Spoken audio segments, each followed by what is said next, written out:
Kembali lagi di pendakian horormu, di mana di segmen ini gue akan menceritakan kisah-kisah horor pendakian yang bersumber dari kalian. Dan pada kali ini gue dikirimin cerita oleh seseorang yang sebut saja namanya itu Bro. Jadi Bro dan teman-temannya ini mendaki ke Gunung Merbabu via Cuntel atau Cuntel, ya gitulah, pokoknya mereka mendaki ke Gunung Merbabu via Cuntel. Ketika awal-awal mereka mendaki, sebenarnya keadaan tuh baik-baik saja, nggak ada apa-apa, nggak ada kejadian mistis sampai mereka turun gunung.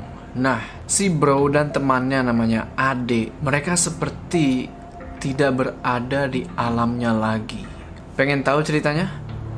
Ikutin video ini terus. Sebelum kita mulai, jangan lupa kalian like video ini, dan bagi yang belum subscribe, ayo subscribe sekarang ke channel ini supaya kalian gak ketinggalan kisah-kisah horor pendakian selanjutnya. Udah siap ya? Pada November 2007, Bro, Egi, Rahma, Ade, dan Agus merencanakan pendakian ke Gunung Merbabu. Mereka pun berkumpul bersama dan membicarakan masalah transportasi, budget, dan tanggal keberangkatan. Hasilnya, mereka memutuskan untuk berangkat pada tanggal 24 November 2007. Mereka berlima ini berasal dari Bogor. Mereka berencana akan berangkat ke Semarang dengan menggunakan kereta api dari stasiun Bekasi. Ongkos dari stasiun Bekasi ke stasiun Poncol Semarang kurang lebih sekitar 22.500 per orang. Jam 12 siang, mereka berkumpul di titik pertemuan yang sudah disepakati. Alhamdulillah, semua menepati janjinya dan datang tepat waktu. Setelah mengobrol-ngobrol sambil menunggu bus, mereka pun berangkat ke stasiun Bekasi pada jam 1 siang. Keadaan saat itu baik-baik saja. Mereka sampai di stasiun Bekasi pada jam setengah 3 sore. Mereka pun memesan tiket kereta dan ada keberangkatan pada pukul 3 sore. Setelah itu, mereka menunggu kedatangan kereta sambil ngopi-ngopi dan merokok. Tiba-tiba, ada ibu-ibu yang sedang hamil besar menghampiri mereka dan menyodorkan uang ke Bro. Ibu-ibu itu bilang, "Mas, mau mendaki ya? Ini ada uang buat mas, buat nambah-nambah perjalanan." "Wah, makasih banyak Bu." Alhamdulillah. Bro sambil tersenyum menerima uang yang berjumlah sekitar 700.000 itu. Namun, uang itu langsung direbut oleh Egi dan ia pun mengembalikan uang itu ke ibu tadi. "Ini Bu, uangnya saya kembalikan. Uang kami cukup." "Gak apa-apa mas, buat mas dan teman-temannya saja.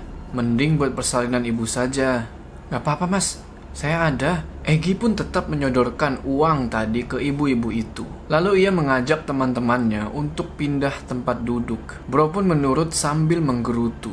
"Ah, rezeki nomplok dibuang sia-sia." Egi hanya diam di situ. Ibu-ibu itu pun pergi sambil membawa uangnya kembali. Rahma lalu membisikkan sesuatu kepada Bro. "Duit wadal itu Bro. Ingat, kita mau mendaki." Bro hanya terdiam sambil sedikit kecewa. "Lu bukannya dikantongin langsung?" "Iya, apes." Dan setelah itu tidak ada pembicaraan apa-apa lagi. Bagi kalian yang belum tahu apa itu duit wadal, duit wadal itu dari yang gua baca-baca ya. Jadi duit wadal itu kayak duit buat ngilangin sial, tau gak? Jadi ibu itu ngasih duit ke Bro untuk menghilangkan sial. Nah, kalau duitnya Bro terima, maka Bro akan celaka atau meninggal. Istilahnya kayak beli nyawa lah ibu-ibu tadi. Kemungkinan besar ibu-ibu tadi itu punya pesugihan atau memuja setan. Ya, itu menurut kepercayaan orang-orang dulu. Selebihnya wallahu a'lam lah. Kalau ada yang tahu dengan lebih jelas apa itu duit wadal, coba tulis di kolom komentar ya. Kita lanjut ke cerita. Jam sudah menunjukkan pukul 3:30, tapi kereta belum datang. Bro bertanya ke Egi, "Gi, mana kereta belum datang? Lu beliin gak tiketnya? Kempes kali bannya." Bro masih kesel tuh duit melayang. Rahma, Ade, dan Agus pun tertawa. Belum selesai tertawa, akhirnya kereta yang ditunggu-tunggu pun datang. Mereka langsung bergegas masuk ke dalam kereta tersebut sambil membawa carrier dan daypack masing-masing. Di dalam kereta itu penuh sesak. Tidak ada bangku kosong waktu itu. Egi pun mencoba mencari gerbong dengan tempat duduk yang kosong untuk mereka semua. 5 menit kemudian, Egi datang lagi dan mengajak mereka untuk pindah gerbong.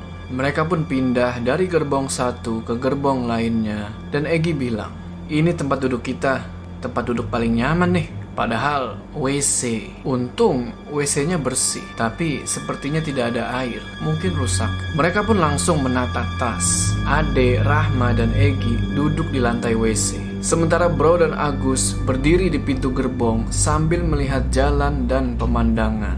Jam 2:30 pagi, mereka akhirnya sampai di stasiun Poncol Semarang. Dengan rasa lelah, mereka turun dari kereta itu dan langsung menghampiri sebuah warung untuk ngopi-ngopi. Ada beberapa orang menghampiri mereka. Orang-orang ini semacam calo lah. Mereka menanyakan Bro dan teman-temannya mau kemana, dan mereka menawarkan jasa angkutan.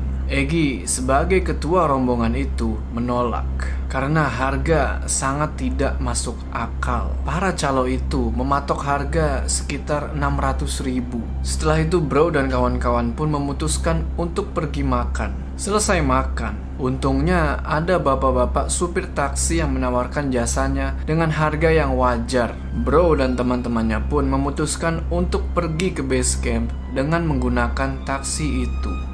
Jam 8 pagi, mereka sampai di dekat base camp dan harus berjalan sedikit lagi untuk bisa sampai ke sana. Karena jalanan yang menanjak dan berbatu tidak memungkinkan untuk taksi itu lewat. Sesampainya mereka di base camp, mereka langsung istirahat. Egy pergi mengurus semua pendaftaran dan logistik tambahan. Egy di sini sebagai leader karena dia sudah pernah ke Merbabu sebelumnya. Jam 12:30 siang, pendakian pun dimulai. Egy memimpin perjalanan sebagai leader dan Bro bertugas sebagai sweeper. Baru mendaki sekitar 30 menit, tiba-tiba gerimis turun dan angin kencang berhembus. Meski begitu, mereka tetap berjalan sampai ke pos 1. Sesampainya di pos 1, mereka mengisi ulang air mereka di jerigen dan beberapa botol kosong yang mereka bawa. Setelah itu, mereka melanjutkan perjalanan. Hujan sudah reda saat itu, namun angin masih berhembus. Sepanjang perjalanan menuju ke pos menara, keadaan tergolong biasa-biasa saja, tidak ada keanehan apapun. Terus mereka berjalan, dan mereka baru sampai di pos menara pada saat maghrib. Mereka tidak mendirikan tenda di sini, karena di sana itu seperti ada bangunan bekas tower, dan mereka beristirahat sampai pagi di dalam bangunan itu. Pagi pun tiba. Bro dan Agus sibuk membuat kopi sambil melihat pemandangan yang indah. Setelah ngopi dan masak mie, Bro, Agus, Rahma, dan Ade berkemas. Hanya Egy yang belum bangun. Agus lalu pergi membangunkan Egy, tapi ia tidak bangun-bangun juga. Baru ketika Rahma menyodorkan kopi ke Egy yang masih berselimutkan sleeping bag, ia terbangun. Jam berapa nih? Sunrise sudah ada? Bangun ah, udah siang. Setelah itu, mereka siap-siap untuk menuju ke puncak. Jam 8 pagi, mereka berangkat dari pos itu dan tidak lama kemudian mereka bertemu dengan yang namanya Jembatan Setan. Oh, ini Jembatan Setan. Kok biasa aja ya? Iya, biasa aja. Udah gitu, gak ada setan-setannya. Jangan sompral woi, Bro paling depan aja. Kalau ada macan, Bro dimakan duluan. Mereka pun tertawa, dan kesompralan mereka pun bertambah parah seiring menuju ke puncak. Setelah melewati Jembatan Setan, Egy dan Bro bertukar posisi. Bro sekarang menjadi leader, dan Egy menjadi sweeper. Singkat cerita, sampailah mereka di puncak Kenteng Songo. Di puncak, mereka makan-makan dan berfoto-foto dengan background Gunung Merapi. Cuaca sepanjang hari itu cerah dan damai. Setelah itu, mereka pun pergi ke puncak Syarif dan mendirikan tenda di sana untuk bermalam. Keesokan harinya, mereka bersiap-siap untuk turun. Sepanjang jalan, mereka bertemu dengan pendaki lain dan saling menyapa. Saat itu, Ade sebagai leader dan Agus sebagai sweeper. Di tengah perjalanan, Rahma tiba-tiba ingin buang air kecil. Egy pun bilang ke Ade dan Bro untuk jalan duluan.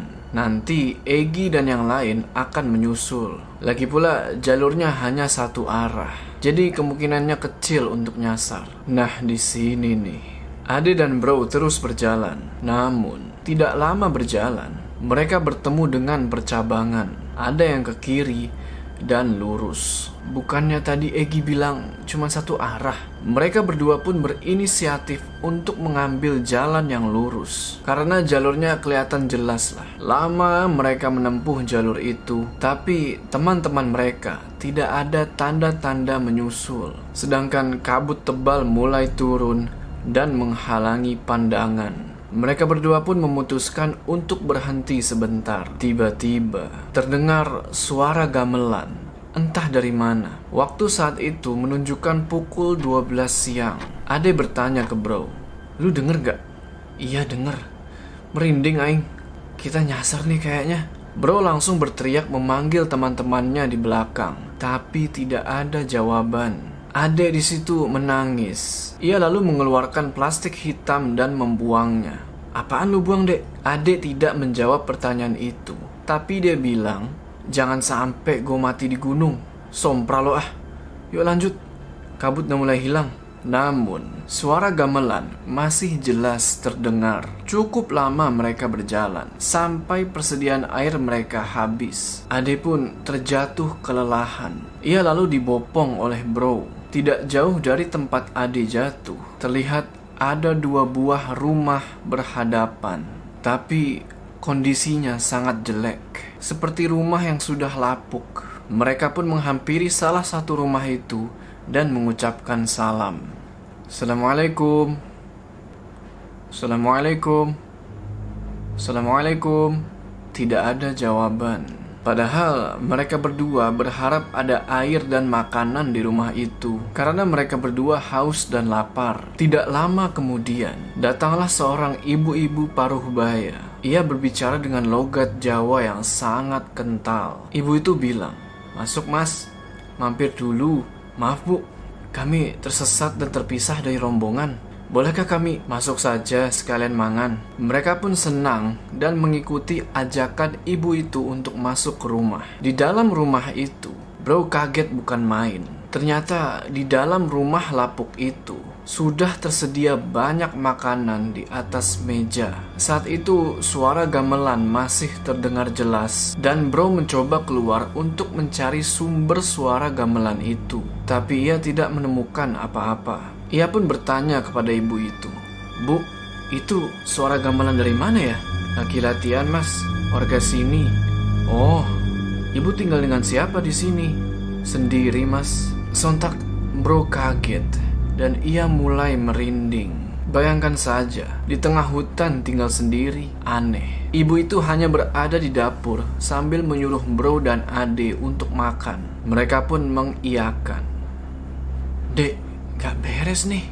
Bodo amat, gue mah lapar." Bro benar-benar keheranan. Ada rumah di tengah hutan, ibunya tinggal sendiri, dan masakan yang dihidangkan banyak sekali. Ada daging ayam, daging sapi, telur, pokoknya lengkap seperti di warteg. Ibu itu lalu keluar dari dapur sambil membawa air. Lalu ia bilang, "Loh, kok mas satunya orang mangan?" "Mangan mas." Iya bu." Bro benar-benar merinding. Karena si ibu itu tidak menatap mereka, hanya menunduk saja. Ade makan dengan lahap dan terus menambah makanannya. Bro lalu berbicara ke Ade, "Dek, gak beres nih.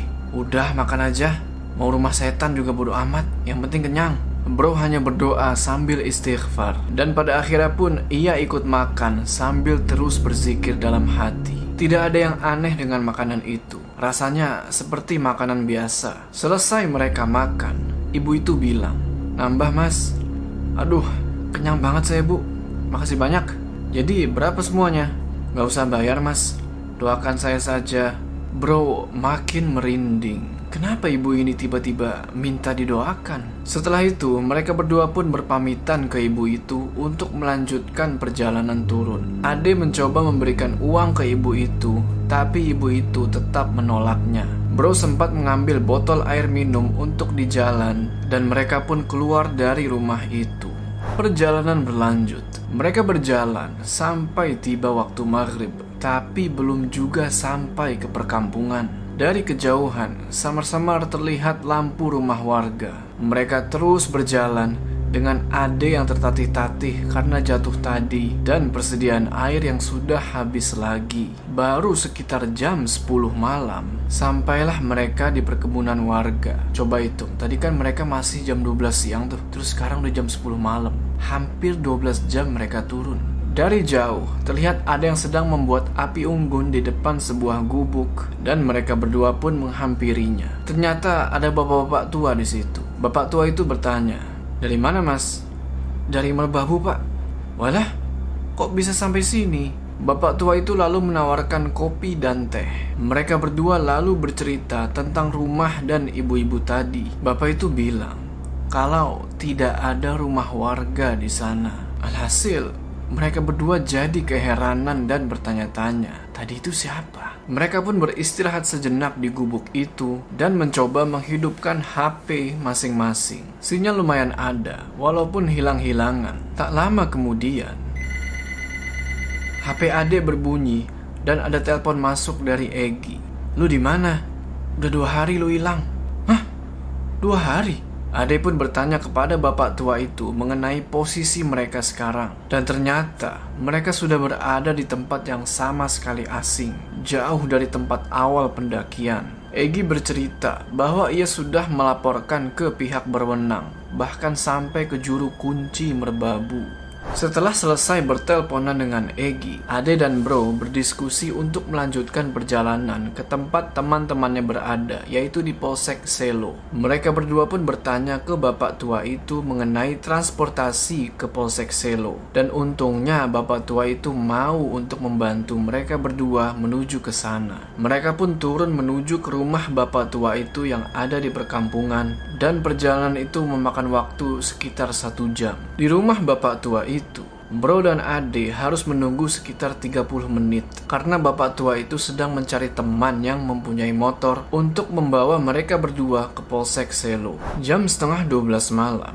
mereka berangkat dan bapak tua itu memenuhi janjinya untuk mengantarkan mereka berdua ke Polsek Selo. Sekitar jam setengah 2 malam, mereka sampai di Polsek Selo. Mereka pun bertemu lagi dengan Egi dan yang lainnya. Lalu mereka beristirahat di sebuah musola di samping polsek itu. Setelah obrolan panjang, Bro dan Ade diwajibkan untuk mandi kembang oleh Kuncen Merbabu.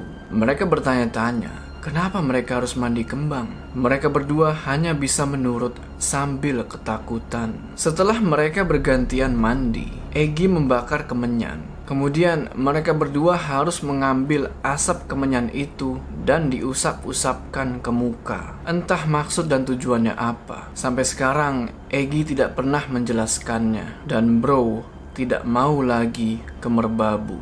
Oh iya, kalian ingat gak sama plastik hitam yang dibuang Ade? Nah itu ternyata isinya adalah bunga Edelweiss. Oke teman-teman, gimana tuh tadi ceritanya? Apa yang akan kalian lakukan kalau kalian bertemu dengan ibu-ibu tadi yang menawarkan makanan? Kalian makan atau enggak? Tulis di kolom komentar ya.